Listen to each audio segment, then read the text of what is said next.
আমাদের কাছে অনেকে প্রশ্ন করেছেন যে স্বামী স্ত্রীর লজ্জাস্থানে একে অপরে চুম্বন করতে পারবে কিনা। লজ্জা নয়, জানতে হবে। তো প্রিয় পর্দার আড়ালের মা ও বোনেরা, আপনারা আমার এই গুরুত্বপূর্ণ আলোচনাটি মনোযোগ সহকারে শুনবেন। তো দেরি না করে চলে যাচ্ছে আমাদের মূল পর্বে। স্বামী স্ত্রী একে অপরের লজ্জাস্থানে দৃষ্টিপাত এবং চুম্বন করা যাবে কি না। আবার কেউ কেউ এই প্রশ্ন করেছেন যে সেইখানে দেখা এবং চুম্বন করা যাবে কিনা।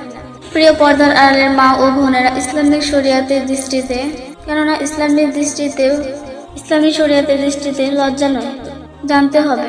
কারণ এটি ইসলাম পরোক্ষভাবে বলেছেন যে আল্লাহ রাসূল সাল্লাল্লাহু আলাইহি সাল্লাম যখন এলেম দান করতেন, তোমাদের নবী কি সবকিছু শেখান যে বাথরুমে কি করতে হবে।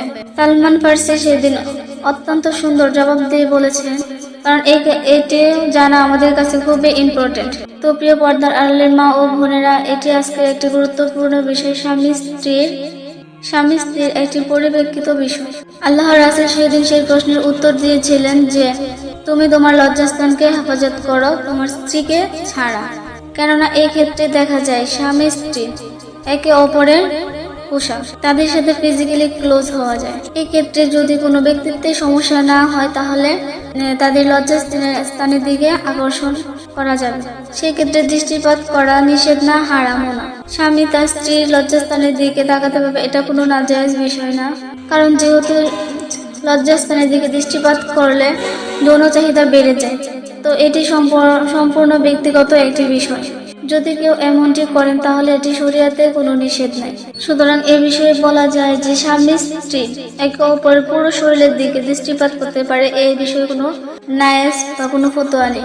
এছাড়া লজ্জাস্থানে একে অপরের হাত লাগালো, সেটির কোনো নিষেধ নেই। তো বাকি রইল স্বামী স্ত্রী লজ্জাস্থানে চুম্বন করা যাবে কিনা। তো এটা একটি এমন বিষয় যেটি আমরা রুচির বিষয় মনে করি।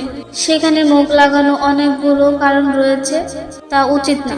আল্লাহ তাআলা যে বৈধ গ্রন্থগুলো দিয়েছেন, স্বামী স্ত্রীর সঙ্গে ফিজিক্যালি রিলেশন করা যায়, কিন্তু সেই ক্ষেত্রে সেই স্থান থেকে কিছু নাপাক কিছু জিনিস বের হয়, তা কিন্তু মুখে গেলে একটি খারাপ কাজ হবে। দ্বিতীয় কারণ হচ্ছে, মানুষের সবচেয়ে গুরুত্বপূর্ণ এবং সম্মানিত অঙ্গ হচ্ছে মুখ। চেহারা বা লজ্জাস্থানের কাছে মুখ নিয়ে যাওয়া কিন্তু এটা উচিত হবে না। তাছাড়া মুখ দ্বারা কিন্তু আমরা আল্লাহ তাআলার কালাম পাঠ করি। তো সেই ক্ষেত্রে স্বামী স্ত্রীর লজ্জাস্থানে মুখ লাগানো, তাছাড়া লজ্জাস্থান থেকে সংক্রমণ বের হতে পারে, তার জন্য এটি নিষেধ করা হয়েছে। এবং নিজের জীবনের দিকটা লক্ষ্য করে এটি না করাই ভালো। এটি একটি ব্যক্তিত্বের বিষয়, তো নিজের স্ত্রীর সঙ্গে এগুলা না করাই ভালো।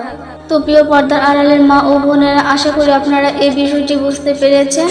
যদি এই আলোচনাটি আপনাদের ভালো লেগে থাকে তাহলে অবশ্যই কমেন্টস করে জানাবেন।